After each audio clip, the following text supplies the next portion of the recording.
नमस्कार मंडळींनो, सावळ्याची जणू सावली मालिकेच्या आजच्या भागामध्ये आपण पाहणार आहोत की आता सावली ही एकटक आता अस्मीच्या बॉयफ्रेंडचा विचार करत असते.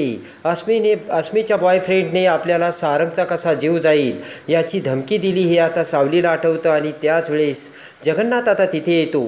जगन्नाथ येताक्षणी आता सावलीचा हात धरतो. सावली म्हणते की जगन्नाथजी, तुम्ही हे काय करताय? जगन्नाथ म्हणतो की सावली, आत्ताच आपल्याला एका ठिकाणी जायचं आहे, चल. असे म्हणत आता सावलीच्या हाताला धरून जगन्नाथ आता सावलीला आता घेऊन जाऊ लागतो. इकडे आता मेंदळ्यांच्या घरी सारंगच्या हळदीची खूप भन्नाट अशी तयारी सुरू झालेली असते आणि तेवढ्यात आता तिलोत्तमा सारंगला घेऊन येते. सारंगला अंताक्षणी आता तिलोत्तमा ऐश्वर्याला हळद आणायला सांगते आणि पटकन ऐश्वर्या आता हळदीचे ताट घेऊन येते. मोठ्या प्रेमाने तिलोत्तमा आता आंब्याच्या पानावरती ती हळद घेऊन ती हळद सारंगला लावते आणि आता तिलोत्तमाच्या पाठीमागे चंद्रकांतराव, आता राज आणि अमृता सगळेजण एकापाठोपाठ एक सारंगला हळद लावतात आणि सारंग आता फक्त समोर बघत असतो. त्या क्षणी सारंगच्या डोळ्यासमोर सावली येते आणि सावलीने आता तिच्या हातामध्ये हळद घेतलेली असते आणि मोठ्या प्रेमाने सावली ती हळद आता सारंगच्या तोंडाला लावते. सारंग फक्त सावलीकडे बघतच असतो.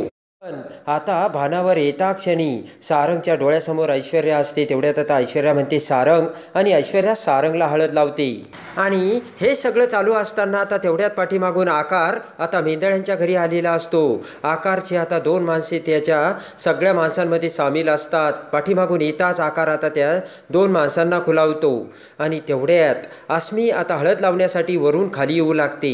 वरून अस्मी खाली येत असताना अस्मीची नजर आता आकार कडे जाते. आकारला बघताच आता अस्मीला मोठा धक्का बसतो. पटकन आकार हेही आता अस्मीकडे बघतो आणि तशीच अस्मी आता खाली येते. हळूहळू माणसांच्या पाठीमागून आकार आता पुढे येऊ लागतो आणि अस्मीने आता पायऱ्या उतरलेल्या असतात. तेवढ्यात आकार आता अस्मीकडे बघत अस्मीला फोन लावतो. आकारच्या समोर आता अस्मी असते. अस्मीचा मोबाईल वाजत असतो. पटकन अस्मी आता आकारचा फोन उचलते आणि त्याच वेळेला आता एक भयानक घटना घडलेली असते आणि जगन्नाथने सावलीचा हात धरून सावलीला आता मेंदळ्यांच्या दरवाजात आणलेलं असतं आणि सावली आता दरवाजात येतात जगन्नाथला म्हणते की जगन्नाथजी बस, आता यापुढे मी जाऊ नाही शकत. जगन्नाथ आता सारंगकडे बोट दाखवतो. सारंगला हळद लावत असतात. जगन्नाथ म्हणतो की हा सगळा तू लग्नाचा घाट यासाठी घातला होता का सावली? सावली म्हणते की जगन्नाथजी, हे सगळं काय आहे? मी अगोदर माझं लग्न या मेंदळ्यांच्या घराशी माझे संबंध जोडून लावून दिलं आणि बदला घेण्याचा तुमचा प्लान होता, तो प्लान यशस्वी झाला. तेवढ्यात आता सावली म्हणते की मग झाला ना बदला, आता काय राहिलं? जगन्नाथ आता सावलीला मारायला हात उगारतो आणि म्हणतो की एक कानाखाली देईल. बाप म्हणून आतापर्यंत मी तुझ्या पाठीमागे फिरतो, मी काय वेडा आहे काय? जगन्नाथ म्हणतो की हे बघ सावली, मला तुझी काळजी वाटते ना, म्हणून मी हे सगळं करतोय. जगन्नाथ म्हणतो की अजूनही सावली वेळ गेलेली नाही आहे. फार तर फार हे सगळं मी थांबवतो आणि मी थांबू शकतो हे. सावली आता जगन्नाथला नकार देते. सावली म्हणते की नाही जगन्नाथजी, प्लीज असं करू नका. सावली म्हणते की तसं जर केलं तर मी या घरात पाऊलच ठेवू शकत नाही. जगन्नाथ म्हणतो की तुझं सारंगवर प्रेम नाही आहे का सावली? सावली जगन्नाथच्या त्या प्रश्नावर काहीच बोलत नाही. तेव्हा जगन्नाथ म्हणतो की सावली, तू जी शांत बसले ना तेच मला सगळं काही सांगून जाते. का करतेस तू सावली असं?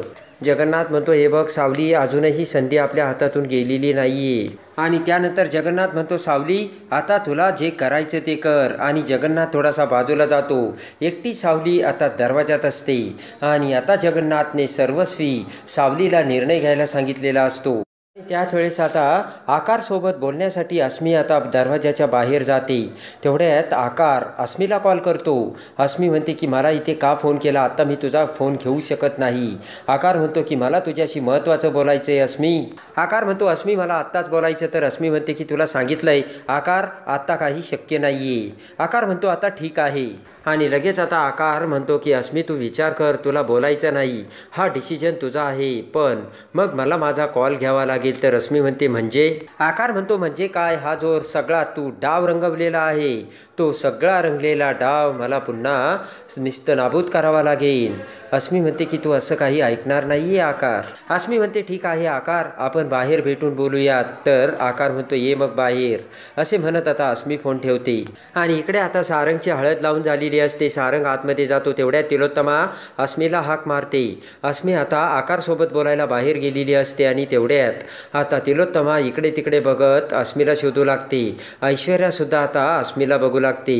तेवढ्यात इकडे अमृता आणि बबलू एकमेकांना खुणावतात आणि इकडे आता नील आणि राज बोलत असताना बबलू आता सारंगची जी उष्टी हळद असते ती उष्टी हळद घ्यायला जातो. तर तेवढ्यात राज आता बबलूला बोलावतो आणि म्हणतो ए काय करतोयस. पण त्याच वेळेला अमृताने आता सारंगची उष्टी हळद बदलवलेली असते आणि त्या ठिकाणी आता दुसरी हळद ठेवून सारंगची उष्टी हळद अमृता घेऊन गेलेली असते.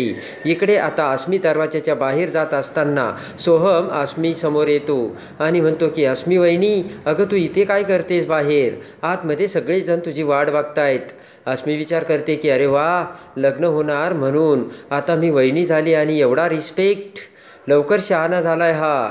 आणि आता अस्मी म्हणते की हो आलेच मी. इकडे आता अस्मी म्हणते की तुला एक सांगू का सोहम? सोहम म्हणतो की सांग ना. अस्मी म्हणते की मॉमचं तू ऐकत जा आणि तिलोत्तमा मॅडमचं जर तू ऐकलं तर मी तुझं ऐकेन. सोहम म्हणतो ठीक आहे, पण वहिनी तू या साडीत खूप सुंदर दिसते. अस्मी आता खूप खुश झालेली असते आणि अस्मी म्हणते की थँक्स. आणि त्यानंतर आता सोहम म्हणतो की वहिनी तुला एक विचारू का? आतमध्ये तू काय करत होती या रूममध्ये? तेवढ्यात हसतच अस्मी म्हणते काही नाही, आतमध्ये सगळी वाट बघत असतील, मी तुला नंतर सांगेन. सोहम म्हणतो काही हरकत नाही. इकडे आता सारंग हा दरवाजाच्या बाहेर आलेला असतो आणि दरवाजाच्या बाहेर येताच आता त्या खांबाच्या आडबाजूला सावली उभा असल्याचे सारंग बघतो. सावलीला बघता सारंग खुश होऊन पटकन सावलीसमोर येतो. सावलीच्या डोळ्यात अश्रू आलेले असतात आणि सारंग आता बाजूला बघतो. सारंगला वाटतं की आपल्याला पुन्हा एकदा सावलीचा भासच झाला. सारंग म्हणतो की सावली तू अशी मला न विचारता निघून गेलीस तेव्हा मला तुझे असे भास होतात आणि सतत माझ्या नजरेसमोर सावली मला तू दिसतेस. नकळतपणे मला तू खूप सवय लावलीस सावली, असे सारंग आता स्वतःशी बोलत असतो. पण खरोखर सावली आता तिथे असते आणि सारंगचे ते बोलणे ऐकत असते. सारंग म्हणतो नकळतपणे सावली तू मला आपलं बनवलंस. या अगोदर हे कधीच झालं नव्हतं, ते आत्ता झालंय. सारंग म्हणतो की सावली तू माझी चांगली मैत्रीण झालीस आणि या मैत्रीला काय म्हणावं ते मला नाही माहिती. आणि आज मला हळद लागते, ती का लागते हे मला माहिती नाही, पण माझी उष्टी हळद लावण्यासाठी त्यावेळेस जगन्नाथजीने खूप कष्ट घेतले होते सावली. आणि हे सगळं का शक्य झालं होतं त्यावेळेस सावली तुला माहिती आहे का?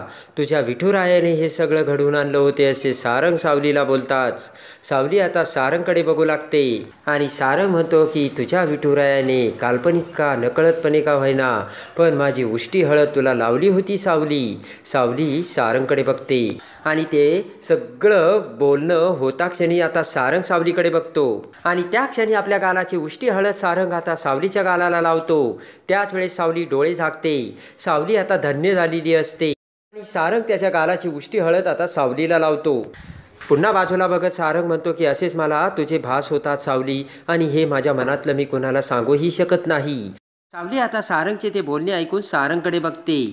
आता सावली बाजूला जाते. सावली बाजूला जाता क्षणी आता मंडपाकडे सावलीचे लक्ष जाते आणि त्या मंडपामध्ये आकार आलेला असतो. सावली आकारला ओळखते.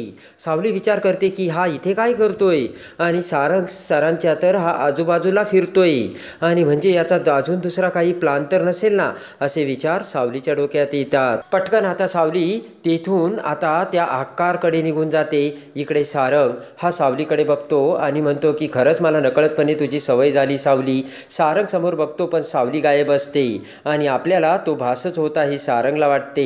इकडे आता अस्मी मंडपात येते. मंडपात येता क्षणी तिलोत्तमा अस्मीला आता हळद लावण्यासाठी खाली बसवते. अस्मी खाली बसते.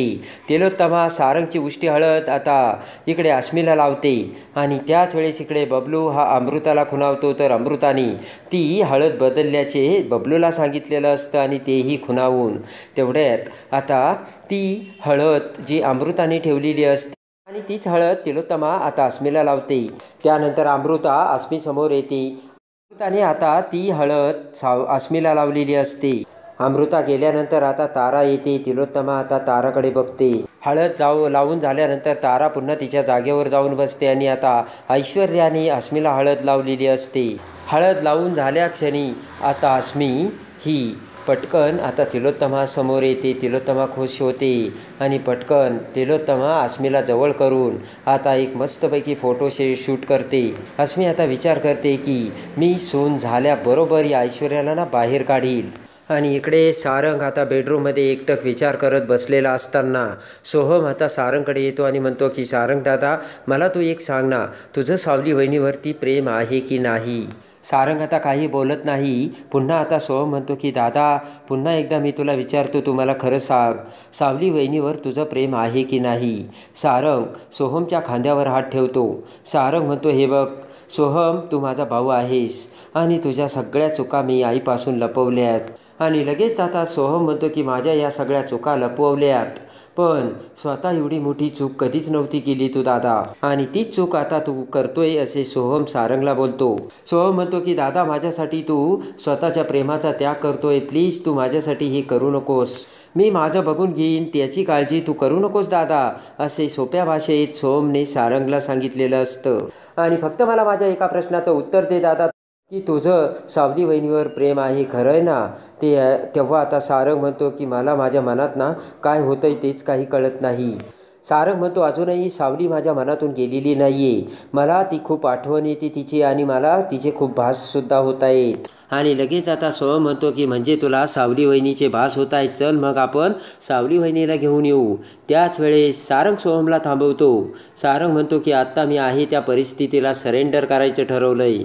सारंग म्हणतो की आता जी परिस्थिती माझ्या समोर येईल ना, त्या परिस्थितीला मला सामोरं जायचं आहे. आता आईला मी अजून त्रास नाही देऊ शकत असे सारंग सोहमला सांगतो. आणि लगेच आता सारंग सोहमकडे बघत म्हणतो की पण मला एका गोष्टीची जाणीव झाली, सावलीवरती माझं प्रेम आहे. आणि त्या क्षणी आता सारंगच्या मनाला वेदना होऊ लागतात. पटकन सोहमच्या मांडीवर सारंग डोके ठेवतो आणि डोळे झाकतो. सोहमला सुद्धा आता खूप वाईट वाटतं. सोहम विचार करतो की माझ्यासाठी दादाने सगळ्यात मोठा त्याच्या प्रेमाचा त्याग केला आहे, आणि आता सोहम सारंगला त्याचे प्रेम सावलीच्या रूपात कसे मिळवून देणार? आणि आकारचे सत्य आता समोर येता क्षणी आता मनात दडून ठेवलेले सत्य बाहेर काढत घोड्यावर बसून वाऱ्याच्या वेगाने सावली कशी आता भर मंडपात येते आणि अस्मीला घालत असलेले सारंगच्या हातातून मंगळसूत्र हिसकावून सावली पुन्हा कशी आता सारंगची होते, हे बघण्यासाठी आणि आता सावळ्याची जणू सावली मालिकेच्या डेली अपडेटसाठी बेल नोटिफिकेशनवर क्लिक करून आपल्या चॅनलला लाईक करा, सबस्क्राईब करा.